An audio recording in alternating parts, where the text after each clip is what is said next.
Welcome to the High Vibe Zone. It looks a little different. It's a little different here today. I wasn't sure if I was going to do a High Vibe Zone today. I am on a solo retreat. So, for those who are curious about what a solo retreat is, it is a retreat that you do by yourself. So, no kids, no husband, no lizard, no dog, nothing. So, I am in the woods surrounded by redwoods and different trees and nature and just taking a few days for myself. Like, definitely needed. So if you've never done a solo retreat, y'all, highly encourage you to do so. But we're gonna do it in the high vibe zone today. So welcome, YouTube, LinkedIn, to the high vibe zone. It's very more improv too. Not really sure. Well, I have a couple of things I want to talk about, but I thought it would be a nice time. So if this is your first time in the High Vibe Zone, welcome. Thank you for joining me. I am your host, Sharice Fonts. And go ahead and drop in the comments where you're from, what you're grateful for, and your name, so I can say hello to you. If you have been in the High Vibe Zone before, welcome back. You know what to do. Um, Go ahead and let me know what you're grateful for. I'll be checking the comments.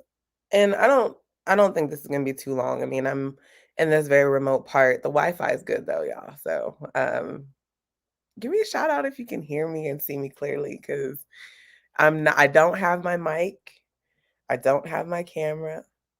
This is just real and raw, if you can tell I'm like in this like woodsy cabin thing. So um I don't have my cards either, my encouraging cards of the day, but I do come prepared. I have a story that I want to read to you, and essentially, uh, I want to dive into, I think, three major thoughts that have been on my mind, and I'd love to get your comments and feedback and thoughts on this. And if this sparks a conversation, we can also continue it. But I want to read a story to you that stuck out to me. It's this book that I just finished reading. I got to update my about what the books that I'm currently reading right now, which are I'm currently reading The Monk Who Sold His Ferrari and Reconstruction.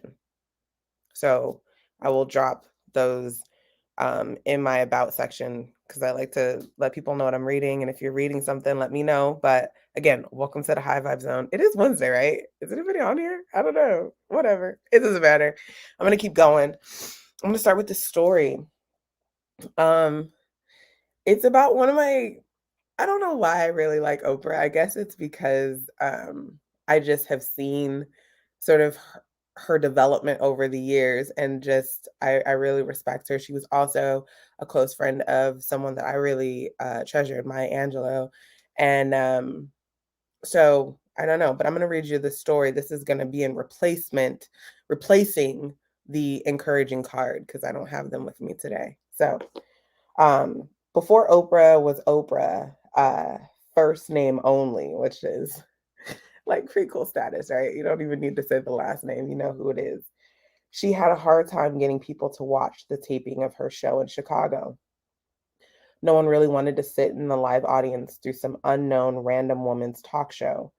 They were getting their fill on the genre from Phil Donahoe, who at the time had the number one talk show in America. But Oprah, being Oprah, was determined. Every morning, Oprah would pick up baked goods from her local Dunkin' Donuts and then proceed to stand on the corner of State Street telling people um, through Chicago, through the Chicago winter, that she had fresh donuts, hot coffee, and heat upstairs in her studio. She packed them in one by one until she became Oprah, and she didn't need to lure people in with donuts anymore. This story is a reminder to us that chasing our dreams, there's nothing above us. Even the biggest superstars of them all come with humble donuts. So and then I kind of had a thought about Oprah. I was like, someone somewhere is saying, "I used to live next to Oprah," and that is a sign for us to not underestimate our greatness and what's inside of us. So, no encouraging card, but encouraging story. So, whatever that vibes and feels for you, just don't give up on what you have in your vision and have in your dream. I know sometimes it's challenging with life happening, and shout out to all the parents that are sending their kids back to school to whether it's this week, next week, you've done it for a couple weeks like myself. It's a challenge. So shout out to all them parents out there. Okay, so last week I was sick. Okay, I got sick on started feeling sick on Thursday. I thought it was due to the smoke that's from the fires up north where I'm at.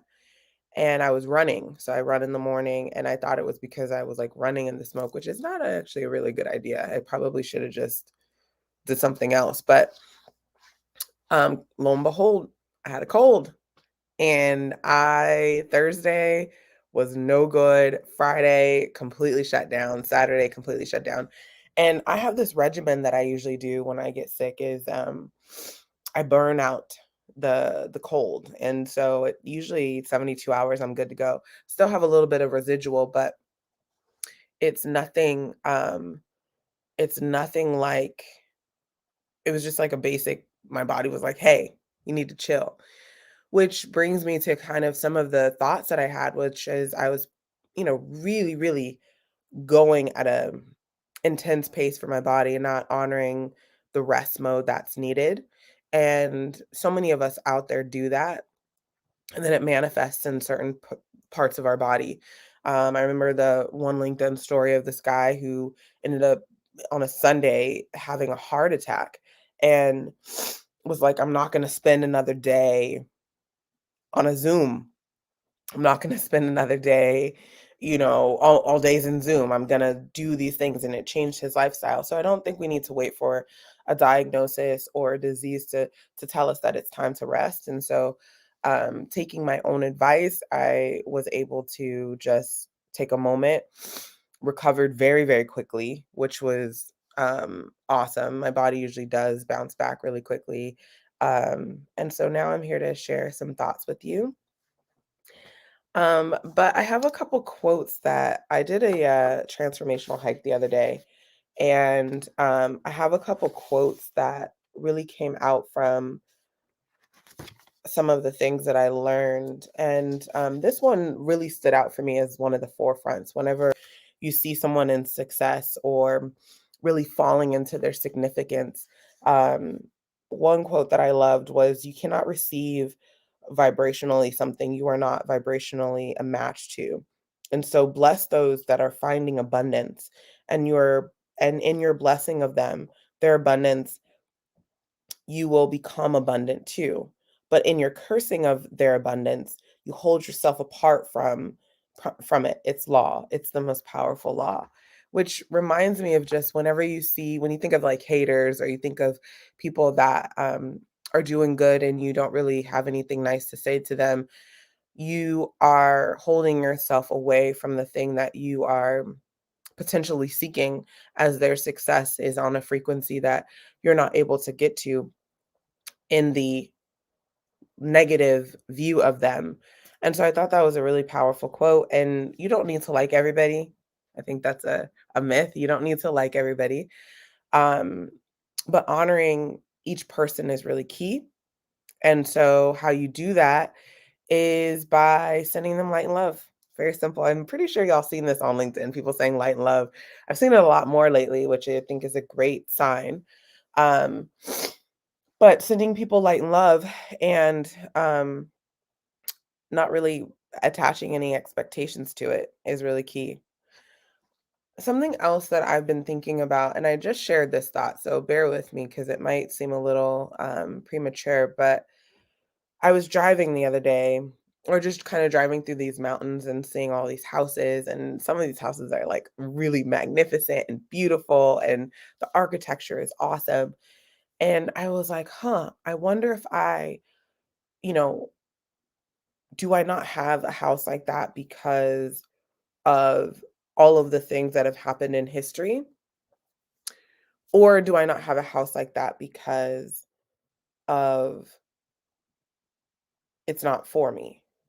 And just bear with me here because I don't want to get into sort of like the separation of this, but I think the mindset makes a big difference here. Is it because somebody was holding me back, or is it because it was never for me in the first place?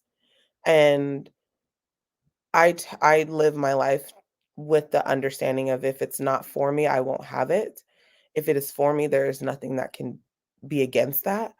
And so with that mindset, it becomes much of an empowerment and a liberating story, versus I don't have because this person or that person or that person kept me from it, or there was this situation that didn't allow me to have something. So I've just been thinking about that. I don't know what y'all think about that thought. What do you think? Do you have what you have because it is for you, or do you have or don't have what you have because others or certain things have kept you away from that? I'm just curious what you think. Um, and as you think about those two questions, like what what comes up for you? Where do you gravitate towards? Hey, Kimberly from Tacoma, Washington. Grateful for the ability to restart the daily, on the ability to restart daily. That is a beautiful, beautiful giving of gratitude. Um, I like to I like to think about how there's a reset button every day. You guys, do y'all remember? Okay, I don't know if I'm dating myself, but do y'all remember the Staples it's easy or like easy button? I always like to think of that being that's your reset button. And at any time, any day, any moment, you can press that reset button and be like, nope, and go into a place where um your soul is refueled. You can go into a place where your soul is refueled. So thank you so much, Kimberly, for Tacoma sharing that. Okay. Michael, what's up? You have what you attract. Yeah, I believe that. I think that your vibe attracts your tribe, and then your vibration attracts your manifestation. So if that's true, then when I think back to the job I didn't get, it wasn't because of this. It was because of an alignment in the frequency, or just it was not for me, or there was something else leading me to something else. Yes, that was easy. That was easy. Thank you. Thank you so much. Um, Most people transmit, but they reverse their polarity. They can't receive. Yeah, I think that that's a very interesting mindset, which brings me to this other quote that I want to share with y'all right now. This is a perfect time to share this. This is a quote from Nico Tesla, um, that I thought was so profound. I'm actually gonna copy and paste it in here. Give me 1 second, y'all. Um, because while we're on this conversation and this topic, I think it's a profound time to share this. Okay, making sure it's spelled right. Cool. All right, here it is. Oh, hold on. Gotta fix it. There we go. Here it is. If you want to find the secrets of the universe, think in terms of energy, frequency, and vibration. I find that to be, I mean, I'm just receiving this quote in real time as I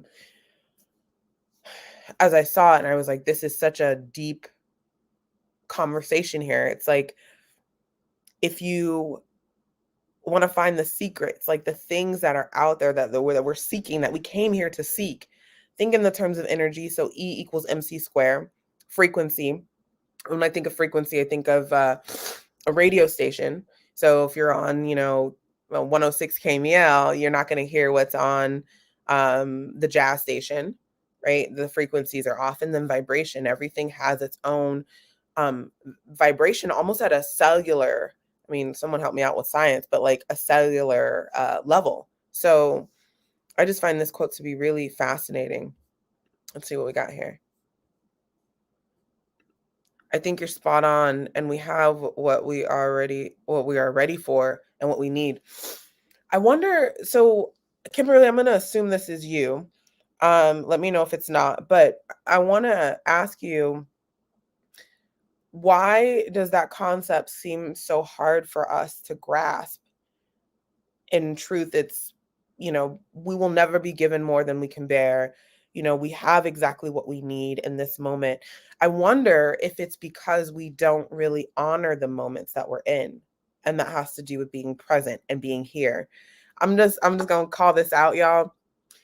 For all the Zoom meetings that you've been on, we've all been distracted in different ways, looking at the Zoom camera, but on a different screen, not able to hold our attention. And that really disrupts our presentness and being here. And for some reason, I think we have a bit of a challenge with being here, being here right now in this moment here. We tend to want to be in the past or be in the future. Um, and I forgot who I was talking to. Michael, I wonder if this was you, but the ego likes to build this trifecta with our past, um, our doubt, our future, our present. Like there's this trifecta that's happening. So anytime we're kind of in the past or in the future without any type of wisdom anchoring us, our ego is able to infiltrate and play into that. So I wonder if that is why we're not able to realize what we have, we are vibrationally ready for, and what we need is exactly what we need in this moment. So thank you for bringing that up. Well, if we understand the neutrons have electrical poles that communicate back and forth. Okay, Josh, showing up in the high vibe zone. Thank you. Yes, neurons. And so I think that what's really fascinating is, as I'm just like I'm going through my, y'all, I just want to put this out there. This is not something that most people see. I'm going through my own transition, and everybody's transition looks different, but it feels almost similar. It's isolating, it's confusing, you don't know what's happening. And the way that I've always translated transition is with birth. If you look at the stages of labor that the body goes through, right before the birth, right before that pushing, you go through transition. And it is one of the most challenging parts in labor. And, I remember going through transition with my last baby and just thinking, what is going on? I cannot do this. I cannot do this. And then after I wasn't in labor for very long, but the midwife ended up checking me and she was like, "Oh, you're 7 centimeters. This baby's coming out." And so I was in transition, but I was not aware. I just was aware of the feeling. And that's exactly what transition in life feels like. It's isolating. You don't feel like you can do it. You question a lot of things. You're on the search for something. And most of the time, especially here in America, we will numb that transition with some type of vice, drugs, alcohol, binge watching, food, sex, anything. Like we will try and numb that transition, and the transition will pass, but the birth will not be, we will not get what we need from that birth. It will still happen, but because we are numbed, we aren't experiencing that full euphoria of what could be. So I'm in transition right now, and it just so happened that I am on the solo retreat, and so I've been just really thinking about all of these different thoughts, and I really do appreciate everyone that showed up in the high vibe zone with me as I'm going through this. Um okay, in regards to being present, that may be it. I realize that I have been happier with less and less than when I was striving to survive. Things get too comfortable sometimes. Okay. You just I Kimberly, have we met? Like, I love this. I love what's going on here. You just brought up something that I talked to somebody yesterday about. We tend to stay within three three different modes within our lifetime. Most people die in the first one. So I'm going to talk about these three real quick. But there's actually a fourth one. Michael knows what I'm talking about. He knows where I'm going with this. Don't jump ahead of me, Michael. But we tend to live in survival, success, or significance. And what's interesting is most people will live and die in survival.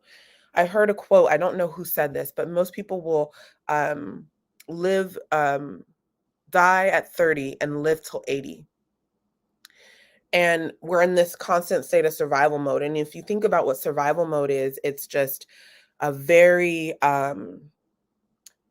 it's not a very fun place to be honest. It's not a very happy place to be. Survival mode is your basic of basic. You're almost no different than the animals that you see out there. The only difference is they don't have this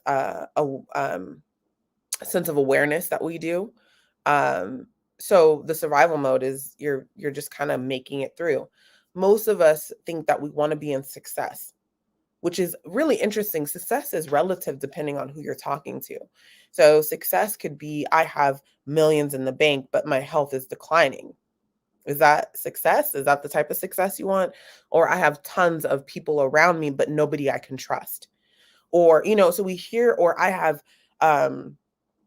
millions of followers, but I'm leading no one, or I have no leader within myself, or whatever it may be. But success is very fine-tuned, attached to your purpose. And then this entire time, while we're dabbling between survival and success, most people will go back and forth.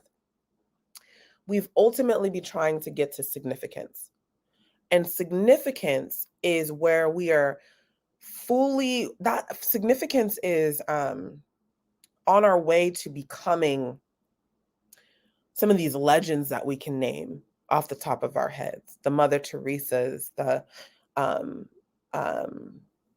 Mandela's, the Martin Luther King Jr.'s, the Gandhis, the Buddhas, just like all of these very interesting, actually, I'm on the way to, because there's a fourth one, which is our ultimate goal is transcendence.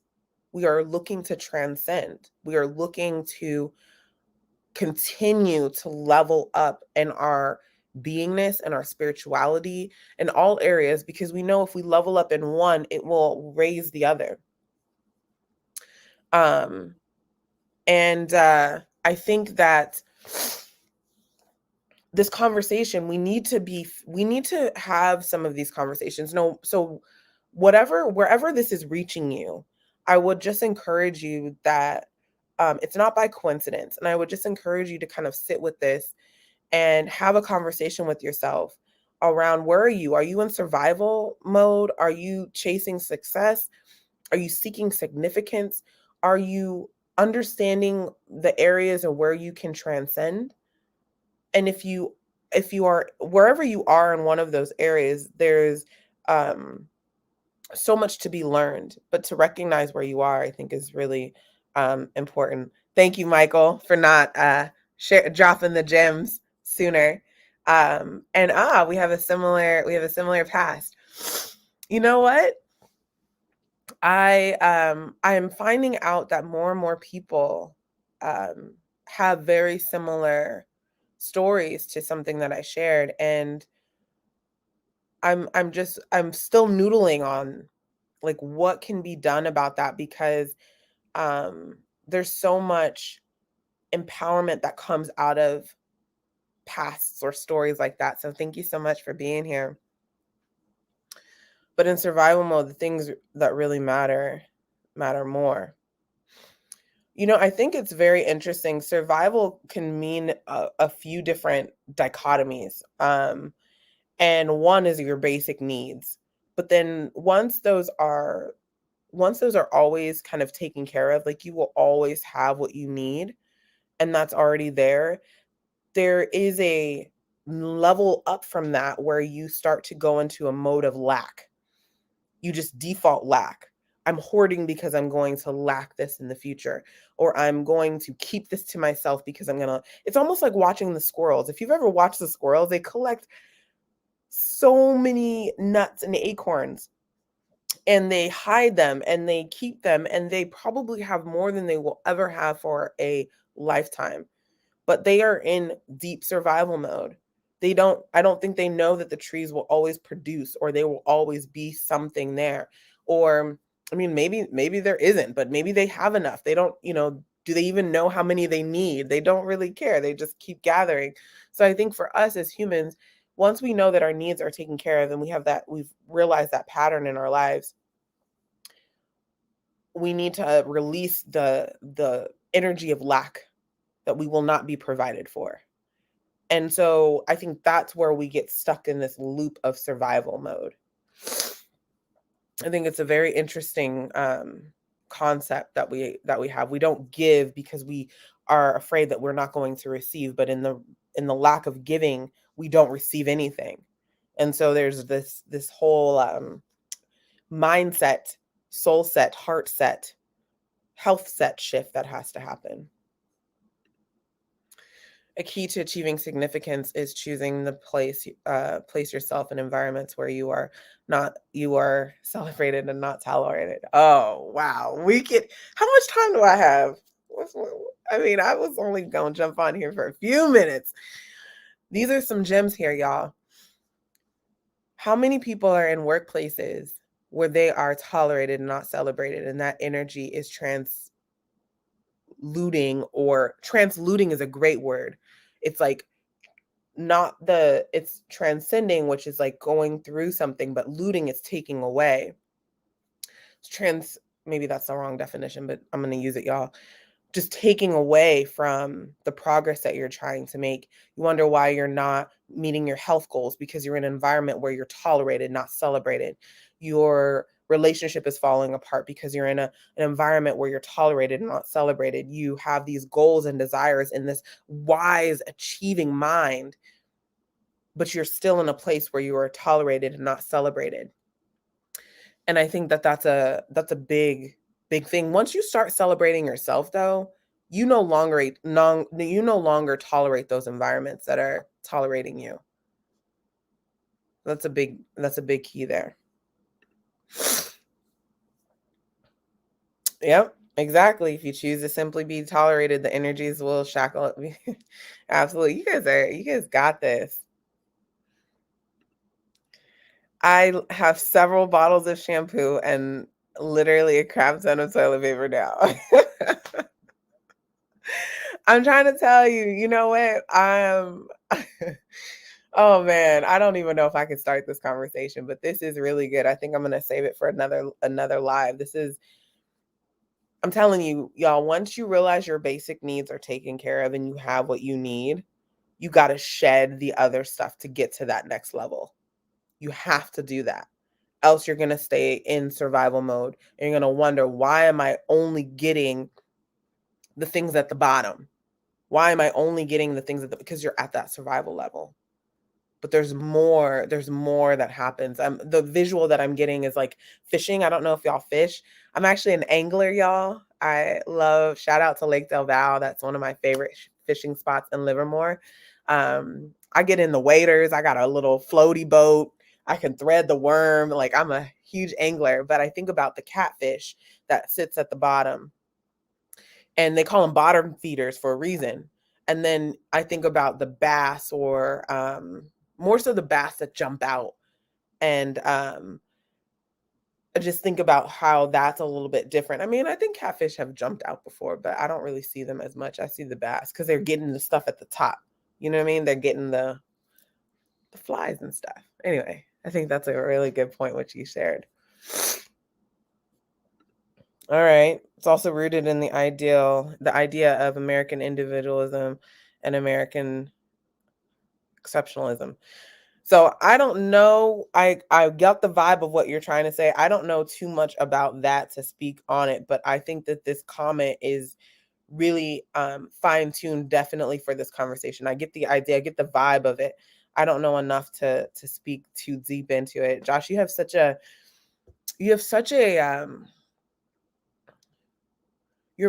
mind is like this vault that doesn't end, and it's so amazing. So I just every time you get in the high vibe zone, I really love all the comments that you contribute to. And even when we talk, it's just maybe you and I should be on the high vibe zone together, and we should just like vibe out because you have such in-depth knowledge and just great insight. I really love that. Okay, all right. No judgment. No judgment. But I think we should talk about the toilet paper incident, y'all, about 2020 toilet paper incident. I mean, come on. We got to talk about this at some point. All right. Yes. All right. Speaking to the soul there, huh? Got you. Yes, it is a choice. It is a choice. And that's where I think that's what bothers us the most is that at any given day we can choose. We can choose. And whenever we are separating ourselves from the transcendence in which we came to be, we are causing friction, and that choice becomes a little bit harder and harder, or we get a little bit more upset at ourselves, or we start to bring in negative thinking. That's where it can seep in, that more of that separation and that gap, because we have a choice. We can get up and we can go through back-to-back meetings every single day, right? We can choose to eat unhealthy and nobody's going to say anything to us. We can choose to um turn our conscience off, our humanity off, our kindness off. Why not? Other people in the world are doing it. But the more that we choose to do something like that, that choice, that word choice really separates us again from getting to that transcendence. No matter how successful we are, no matter how much we've been able to conquer our survival. All right, sign me up. Nice. All right, we'll do. I'm gonna wrap up here, y'all, because I want to go. I'm gonna go finish my solo retreat. And again, if y'all have not done solo retreats, I highly, highly, highly recommend it if you can. I do one once a quarter. My husband does one once a quarter, and essentially what it is again, you just go somewhere solo by yourself. Um, and sometimes I take all the food I need with me, and sometimes I take out cash to hold myself to a budget. I don't know if y'all knew that's the trick to budgeting is take out cash. There is an emotional connection to cash than it is to something that is plastic, which is why businesses or banks will or like financial institutions use cash back. It's not cash, but we have such an emotional connection to it. So anyway, I take out um, cash to budget myself. And sometimes I'll buy local, or sometimes I'll bring my food and cook here wherever I'm at. But I highly recommend a solo retreat if you can make it. It has really fed my soul in so many different ways and just allows me to get some space from just all the activities that I'm involved in. So, uh, please, if you're interested, won't have any questions about how you do a solo retreat with kids, whatever that is, let me know. I'm happy to answer them. But I want to leave with a few more quotes. Um, Let me find them here. Okay. This one is really powerful. Um, I I really this one is really simple. If you change the way you look at things, the things you look at change. It's from Wayne Dyer. And I think it just like really resonated with my soul. And expect okay, this is kind of like ending on a quote and a blessing, but there is one other thing that I want to end with. Expect your every need to be met. Expect the answer to every problem. Expect abundance on every level. Expect to grow spiritually. You are not living by human laws. Expect miracles and see them take place. Hold ever before you the thought of prosperity and abundance, and know that you are doing so sets in motion forces that will bring it into being. So powerful here. What I really resonated with was we are not living by human laws. Yes, we're here living by human laws. Like you can't don't do bad things to people. Like that's laws. But in regards to the things that you want out of life, we are not living by human laws. And I don't think that's ever taught to us. We are taught in this very linear way, whereas we are in a lunar pattern in life. And so I think it's a very interesting quote. And then this one y'all probably have heard before. Oh, I'm gonna get this comment. We need to realize that if we wanted the mansion on the hill, I would be willing to do what it takes to get there. I will get what I will. Yeah, I mean, I don't know if I want. You know what I think about? This is just me. Like whenever I think about like a really big house, I'm like, oh my gosh, how much is it gonna be to clean? I love to clean, y'all, but I don't like to clean if I can't get it clean. I'm one of those people. So I kind of like my, you know, little nest that I have with my family and then being able to be so close and have our communal area. But I see these houses and I'm like, oh man, that'd be awesome. But then in reality, I'm like, no, I don't want something. Or maybe that's not what I want right now. Maybe later on, maybe I don't know. But for right now, I always think about, oh my gosh, how much is it going to be to clean? How much time will it take? Will it take me like a week to clean? Because I love to clean, y'all. Cleaning is my therapy. That's also why casinos use chips. Interesting. Thank you so much. I will. Yeah.